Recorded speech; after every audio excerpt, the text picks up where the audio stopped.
Hoy viajamos a uno de los casos más desconcertantes, mediáticos y discutidos de la historia criminal de Estados Unidos. JonBenét Ramsey tenía solo 6 años cuando su vida fue arrebatada en circunstancias tan extrañas como perturbadoras. Hija de una familia acomodada de Boulder, Colorado, se había convertido en una figura conocida por participar en concursos de belleza infantil. Su asesinato, ocurrido en Navidad de 1996, desató un torbellino mediático que aún hoy sigue generando preguntas, teorías y controversias. Y lo más inquietante, casi 3 décadas después, el caso continúa sin resolver.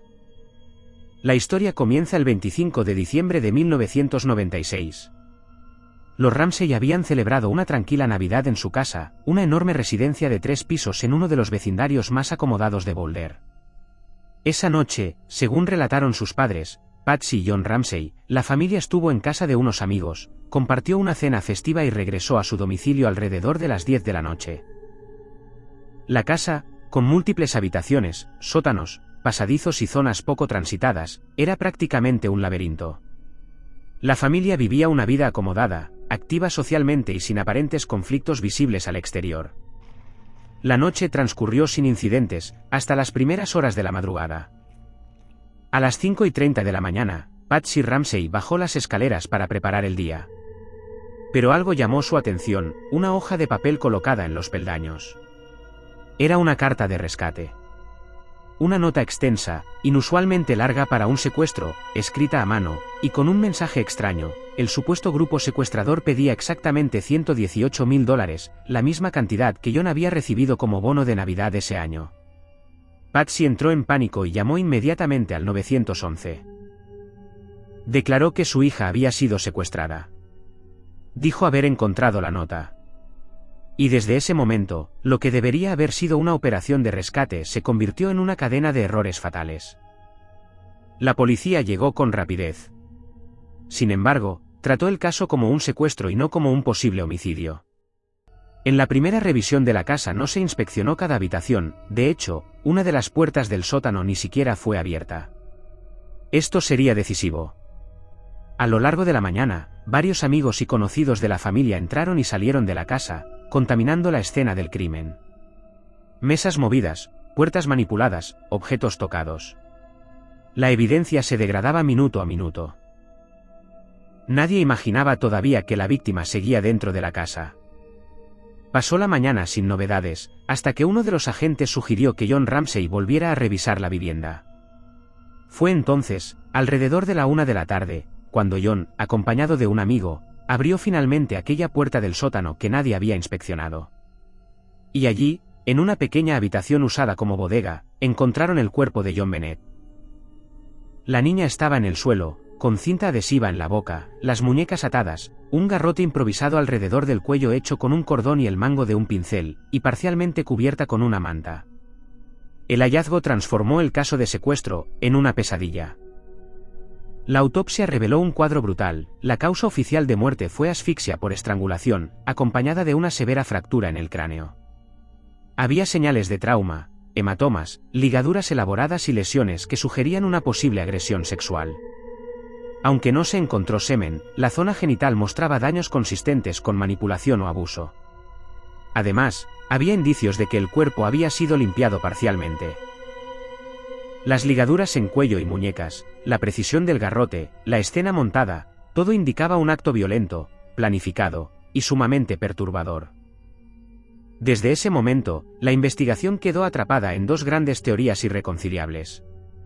Primero, la hipótesis del intruso. Alguien ajeno a la familia habría entrado a la vivienda durante la noche, secuestrado y asesinado a JonBenét. Los defensores de esta idea apuntaban a la complejidad del garrote, al perfil de agresión sexual y a ciertos indicios de ADN desconocido hallados en la ropa de la niña. Pero otras voces señalaron directamente a la familia.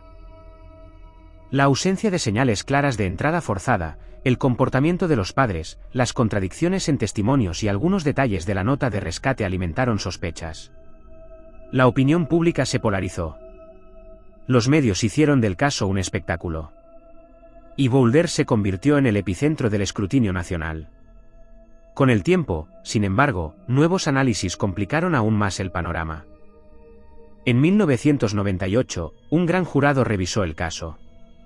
tras meses de deliberación, votó para acusar a los padres bajo cargos relacionados con abuso infantil que derivó en la muerte de John Bennett. Pero en 1999 el fiscal del distrito tomó una decisión inesperada, se negó a presentar los cargos, alegando falta de evidencia suficiente para sostener un juicio. El público quedó dividido. La policía local protestó. Los medios continuaron explotando cada posible pista. Y mientras tanto, el caso perdía fuerza. Se enfriaba. En 2008, un nuevo tipo de análisis conocido como TAC-DNA arrojó un resultado explosivo: las muestras genéticas obtenidas de la ropa de John Bennett no coincidían con ningún miembro de los Ramsey. A raíz de esto, la fiscalía emitió una carta exonerando a la familia. Pero la controversia no terminó ahí. Algunos detectives veteranos y analistas forenses argumentaron que las muestras podían haber sido contaminadas y que no era concluyente. Pese a todo, en los últimos años la familia y algunos investigadores han presionado para reabrir el caso utilizando técnicas modernas de genealogía genética, las mismas que han resuelto casos fríos de décadas de antigüedad. A día de hoy, 3 grandes escenarios continúan dominando las discusiones.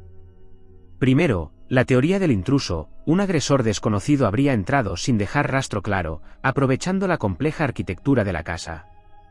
Segundo, la teoría de la implicación familiar, que uno de los miembros de la casa habría causado accidental o intencionalmente la muerte, y que todo fue una puesta en escena para desviar la investigación. Y luego está una tercera vía, más híbrida. Un accidente doméstico que derivó en pánico, manipulación de la escena y, quizá, participación de terceros. Lo que mantiene vivo el caso es la mezcla perfecta de contradicciones, evidencia contaminada, huecos en la investigación, narrativas enfrentadas y un interés mediático que nunca desapareció. El asesinato de John Bennett Ramsey no solo marcó un antes y un después en la historia del true crime mediático.